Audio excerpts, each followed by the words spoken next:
Cerita berlanjut ketika Gu Changge memberi tetua Yanji sebuah giok.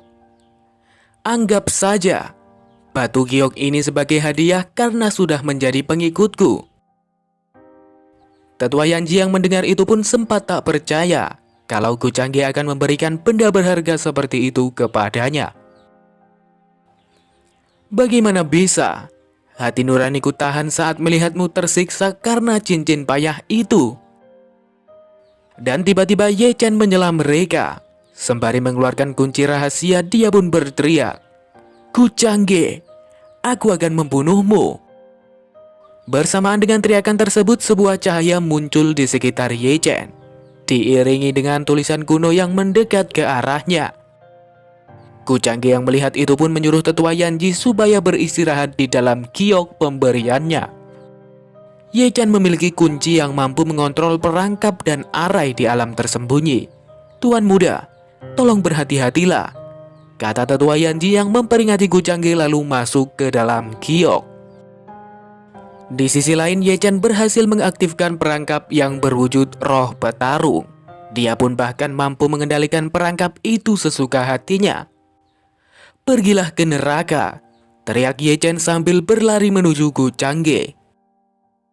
Di saat yang sama, Gu Changge langsung mengeluarkan aura miliknya dan berkata, "Semua perangkap ini bukan apa-apa bagiku." Seketika angin berhembus kencang saat Ye Chen melancarkan serangan menggunakan perangkapnya. Namun serangan itu pun dengan mudah ditahan oleh iblis milik Gu Changge.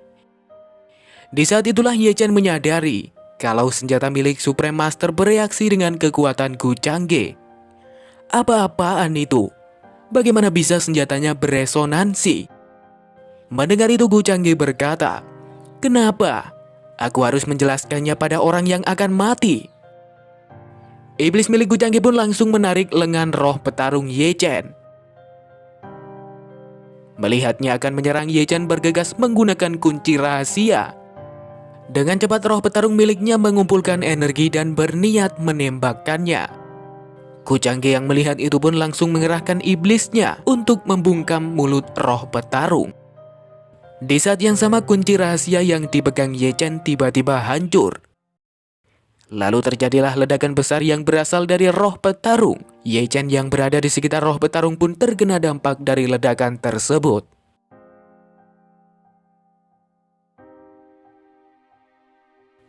"Sudah lama kaki cacat itu menopangmu.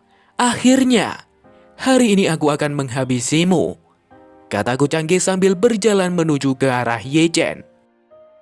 Sementara itu, Ye Chen yang terluka hanya bisa terbaring lemah. Tidak mungkin, sifat supresif alam tersembunyi tidak efektif menghadapinya." Melihat Gu Changge yang mencoba mendekatinya, Ye Chen pun berteriak, "Tidak, aku tidak ingin mati di sini." Iblis Gu Changge pun membuka tangannya dan berniat mengambil Ye Chen. Dan kemudian terdengar suara Liu Li yang berteriak, "Gu Changge, hentikan!" Tiba-tiba dia pun muncul dari belakang dan langsung menebaskan pedangnya pada iblis Gu Changge. Serangan itu pun berhasil menembus tubuh iblis panggilan Gu Changge. Namun meski begitu, iblis milik Gu Changge masih belum tumbang. Liu Li yang menyaksikan hal itu pun tak percaya. "Kau datang tepat pada waktunya," ucap Gu Changge saat melihat Liu Li datang. Liu Li," kata Ye Chen yang lemas tak berdaya dan tengah berada di genggaman iblis Gu Changge. Melihat itu, Liu Li berteriak, "Kak Ye Chen, kenapa? Apa kau ingin menyelamatkannya? Lepaskan Kak Ye Chen, dan aku akan menuruti apapun permintaanmu." "Benarkah? Apapun itu?" "Lepaskan dia, aku berjanji akan menurutimu selama permintaanmu masih masuk akal." Mendengar itu, Gu Changge langsung mengangkat jarinya dan berkata, "Tidak semestinya kau bernegosiasi." Bersamaan dengan itu terdengar suara Ye Chen yang berteriak kencang karena tubuhnya digenggam erat oleh iblis Gu Changge. "Liu Li, jangan pernah menuruti permintaannya. Bahkan kalau aku mati, aku tidak akan membiarkanmu memohon padanya, kata Ye Chen yang sedang sekarat. Seingatku aku tidak pernah memberimu izin untuk bicara, ucap Gu Changge yang mencengkeram Ye Chen lebih kuat menggunakan iblisnya. Liu Li yang tak kuasa melihat itu pun berkata, ucapkan saja permintaanmu. Aku akan melakukan apapun agar Kak Ye Chen bebas. Mudah saja, buka alam bawah sadarmu, dan biarkan aku memberimu segel budak. Ye Chen yang mendengar itu pun langsung menyela mereka. Liu Li, jangan lakukan itu.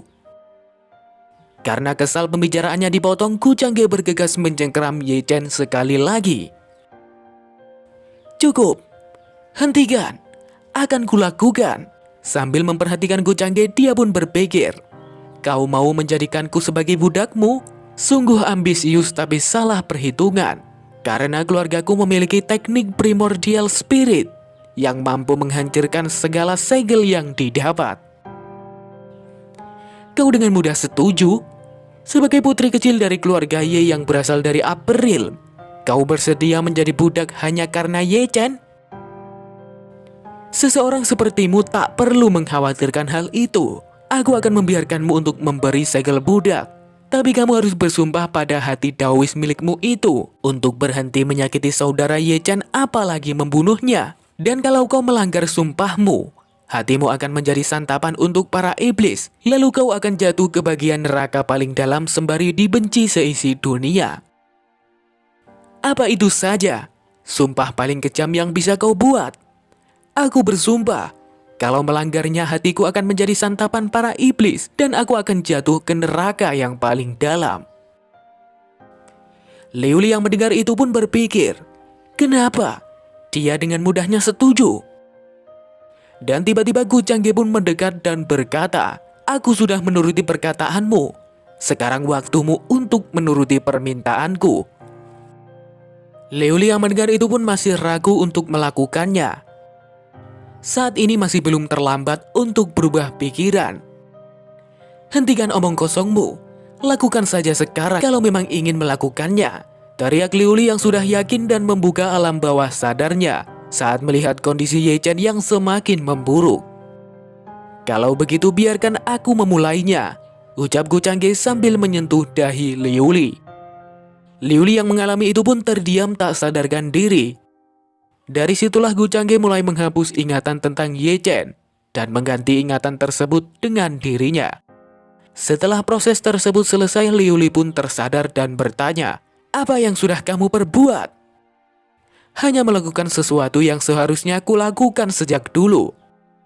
Gu Changge, sekarang kau akan melapaskan Kak Ye Chen bukan? Bagaimana seharusnya kau memanggilku? Mendengar itu Liu Li tanpa sadar memanggil Gu Changge sebagai masternya. Dan ketika dia tersadar dia pun heran. Kenapa aku memanggilnya begitu? Apakah itu karena segel budak? Segel budak? Segel rendahan macam apa itu? Aku menggunakan sebuah mantra yang sangat aman dan tidak akan bisa dideteksi oleh kultivator biasa. Pada akhirnya kau akan melupakan kejadian ini karena mantra itu. Waktu akan berlalu dan kau akan menjadi seorang pelayan iblis yang setia mematuhiku. Gu Changge, hina sekali perbuatanmu, teriak Ye Chen yang mendengar pembicaraan Liu Li dan Gu Changge. Sebuah mayat tidak sepantasnya berbicara. Kau sudah bersumpah. Bisa-bisanya, belum selesai bicara Ye Chen tiba-tiba berteriak kesakitan lantaran dicengkeram oleh iblis milik Gu Changge. Sumpah? Maksudmu bagian di mana aku mengatakan akan menjadi santapan iblis dan akan masuk ke neraka? Iblis-iblis itu sekedar tonik gratis bagiku. Aku ini seorang iblis. Karena itu aku sudah berada di dalam neraka. Ye Chen yang mendengar itu pun mulai ketakutan. Dia pun meminta tolong pada Liu Li. Liu Li, selamatkan aku.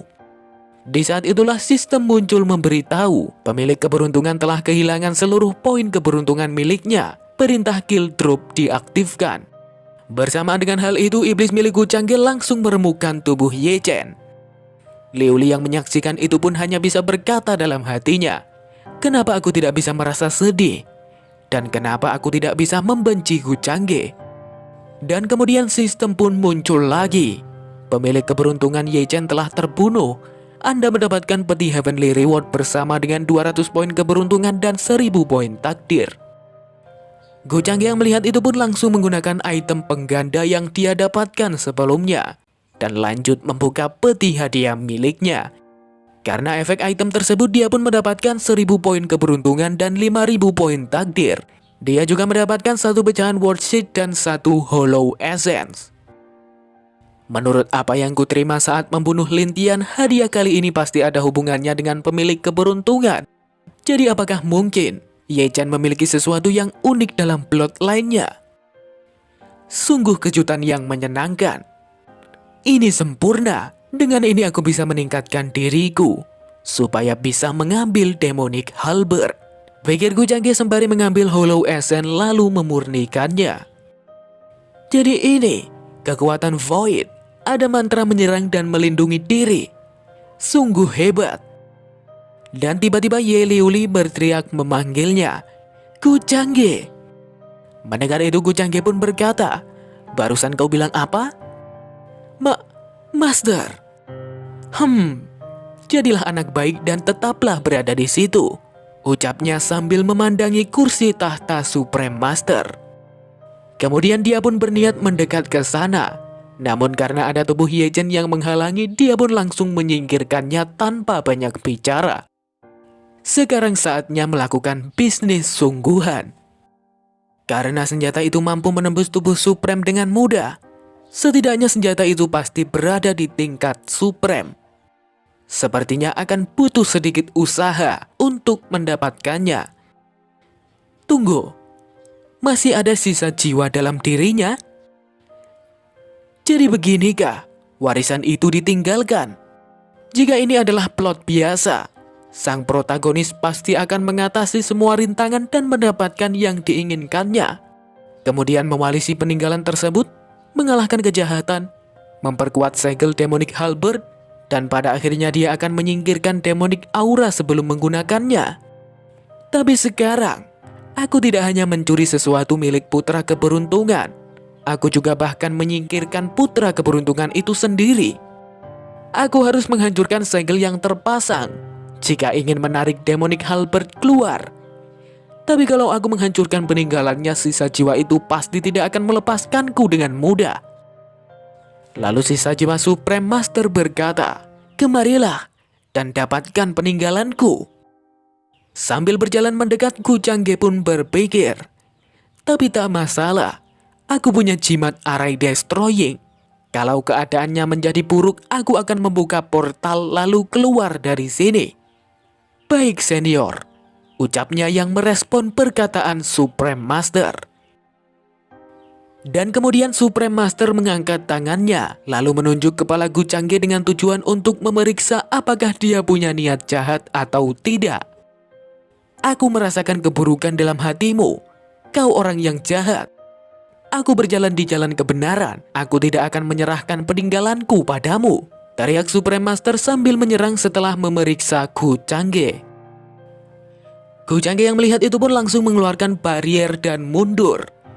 Kekuatan ini, sepertinya Ye Chen tidak bisa memanfaatkan kekuatan penuhnya dengan kunci rahasia. Sial, kalau pemilik keberuntungan itu aku, akankah kau jadi begini? Kupikir Ye Chen tidak punya hati yang baik. Dia egois, suka berpura-pura dan mudah iri. Dia bahkan berpura-pura kuat dan tangguh sampai kematiannya, pikir Gu Changge dalam benaknya. Tolong jangan terlalu cepat menilai seseorang senior. Saya mungkin mempunyai darah jahat, tapi saya mempunyai hati yang baik. Saya ingin melawan kejahatan dan menyelamatkan orang-orang. Jika Anda menyerahkan peninggalan Anda kepada saya akan menghukum kejahatan dan menyebarkan kebaikan dengan sungguh-sungguh.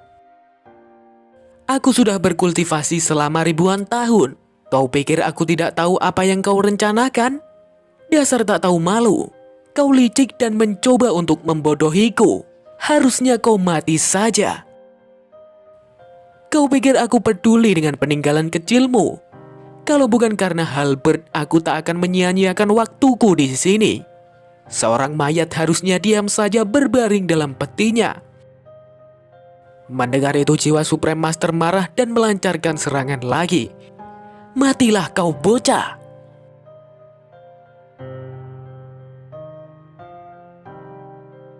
Apa serangan penuh amarahmu? Hanya sekuat serangan kultivator tingkat kuasigat, kata Gocangge sambil menggunakan item pertahanan miliknya. Bangunan tempat mereka bertarung pun hampir runtuh karena dahsyatnya serangan dari Supreme Master. Namun meski begitu, Gocangge masih bisa menahannya.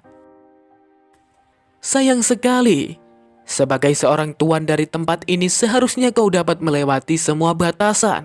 Namun sekarang, kau bahkan tak bisa menembus aturan Lower Realm. Item pertahanan magic? Kata jiwa Supreme Master yang heran.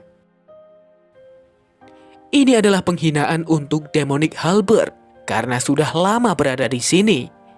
Itu adalah senjata yang sangat kuat, tapi tak pernah digunakan untuk membunuh musuh. Aku merasa kasihan untukmu. Demonic Halberd adalah senjata yang haus darah. Sekali senjata ini dibawa keluar, pasti akan menghancurkan segala sesuatu yang ada. Apa kau berpihak pada kejahatan? Kejahatan? Salah. Aku sudah menjadi apa yang kau sebut iblis. Lancang sekali. Semua iblis harus mati, kata jiwa Supreme Master sambil mengumpulkan bola energi. Apa yang membuatmu berpikir begitu? Hanya karena aku melangkah di jalan kegelapan aku jadi jahat. Dan seorang yang melangkah di jalan kebenaran adalah orang baik. Aku berlatih dalam seni cahaya, dan aku hanya mendambakan jalan kebenaran.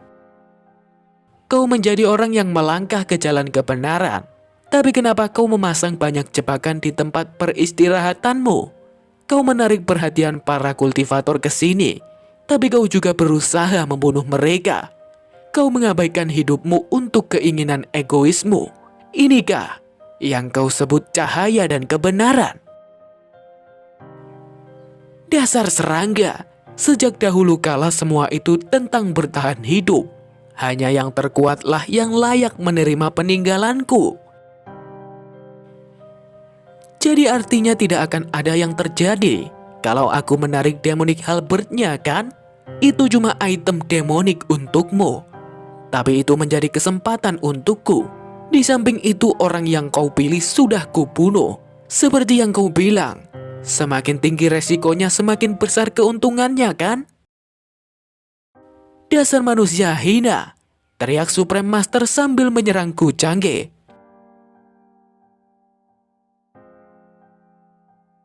Dengan cepat Gocangge menghindar dan dalam sekejap dia sudah berdiri di atas Demonic Halberd.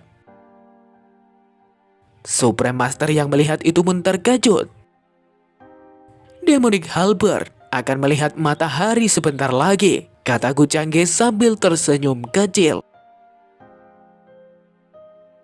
Demonic Halberd dan auraku berasal dari sumber yang sama. Itu bisa membantuku untuk memperbaikinya.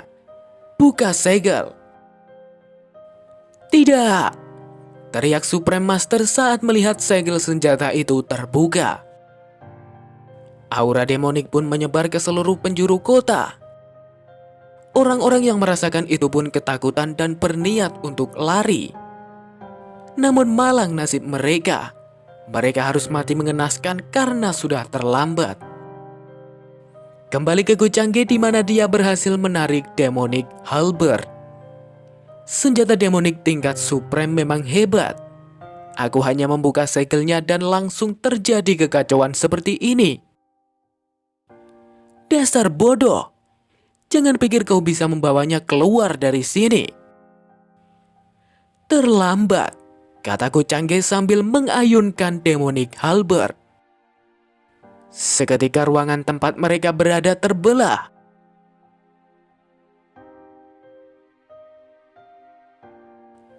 Mustahil, bagaimana kau bisa dengan mudah menggunakannya? Sayang sekali, Sisa jiwa seorang tingkat suprem sepertimu harus hancur seperti ini. Bagaimana kalau aku memanfaatkanmu saja? Kataku Changge sambil mengeluarkan sebuah wadah. Beraninya kau? Aku? Teriak jiwa Supreme Master yang tersedot ke dalam wadah Ku Changge. Lantaran sisa jiwanya sudah menghilang, tubuh asli Supreme Master pun langsung berubah menjadi tengkorak biasa. Senjata sekaliber ini hanya tersegel selama ribuan tahun di sini. Sebagai pemilikmu, itu membuat hatiku sakit. Aku akan membawamu menuju surga dan seterusnya. Aku tak akan membiarkanmu merasakan penderitaan ini lagi. Lalu tiba-tiba Demonic Halberd mengeluarkan aura. Ku Changge yang melihat itu pun berkata, apa ini artinya? Senjata ini setuju denganku. Sepertinya Demonic Halberd tidak seperti yang kukira. Kenapa sistem membuka kategori baru hanya untuk senjata ini? Kata Ku Changge sambil melihat jendela sistem. Kemudian dia pun menyembunyikan senjata tersebut. Tidak buruk. Senjata ini mudah dibawa dan disembunyikan. Bagaimanapun senjata ini tak tertandingi. Semakin sedikit yang tahu, maka semakin baik. Lalu Shin beralih pada tetua Yanji yang berada di dalam giok. Sudah setengah jam berlalu. Apa yang terjadi di luar? Tuan muda sangat cermat. Walaupun pembatas yang dipasang pada giok memperbolehkanku keluar, tetapi itu membatasi penglihatanku akan dunia luar. Ini lebih baik daripada aku tidak sengaja melihat rahasia tuan muda dan membuat kesalahpahaman. Kemudian tetua Yanji menyadari pembatas itu menghilang. Dia pun segera keluar menemui Ku Changge. Tetua Yanji, lihatlah Ye Chen. Mendengar itu, tetua Yanji berkata, sayangnya aku sudah memutuskan untuk mengikuti tuan muda. Bagaimana takdir orang lain, benar atau salah, itu tidak penting bagiku. Masa lalu biarlah masa lalu. Tuan muda, tolong hukum kami tuan muda. Para pelayanmu ini gagal menjaga pintu dan membiarkan Ye Liuli masuk. Teriak Pak Ming yang datang bersama dengan keluarga Lin. Tak apa, toh dia tidak bisa melakukan apapun. Kalian bersiaplah, aku sudah mendapatkan yang kubutuhkan di Lower Realm. Saatnya kita untuk kembali, ucap Ku Changge sambil berjalan keluar. Ketika di luar, dia berpapasan dengan kelompok Liuli. Mereka yang melihat itu pun langsung berhenti dan memberi jalan. Bibi Su pun mencoba memanggilnya. Namun Ku Changge mengabaikannya dan lanjut berjalan menuruni tangga. Melihatnya sudah pergi, mereka pun bergegas memasuki ruangan. Nona, apa kamu tidak apa-apa? Mana Ye Chen? Liuli pun menunjuk ke arah Ye Chen dan menjawab tanpa ekspresi. Ku Changge membunuhnya. Apa? Dia mati. Nona, aku baik-baik saja. Bibi, ayo kita pergi dari sini, kata Liuli yang menyela perkataan Bibi Su. Mereka pun pergi dari sana dan meninggalkan tubuh Ye Chen. Kemudian Shin beralih ke kota Celestial di Upper Realm. Terlihat seorang wanita yang sedang berdiri tegap. Wanita itu pun berkata, kakak, sudah waktunya bagimu melepas tahta sebagai Kaisar Supreme Immortal Dynasty. Seorang pria yang tengah membungkuk pun menjawab dengan gugup, tentu saja, aku akan melakukannya. Adik keempat lahir dengan kualitas sebagai penguasa, jadi sudah sewajarnya bagiku untuk memberikan tahtaku. Mendengar jawaban tersebut, wanita itu pun berteriak, mulai hari ini dan seterusnya, aku, Yu Mingkong, adalah ratu yang berkuasa. Semua yang hidup di bawah surga adalah milikku. Serentak seluruh prajurit yang ada di sana berteriak, panjang umur, Supreme Immortal Dynasty. Sembari memandangi prajuritnya, Yu Mingkong berpikir dalam benaknya. Sudah setengah tahun lamanya, Sudah waktunya kamu kembali dari Lower Real, tunanganku tercinta Ku Changge.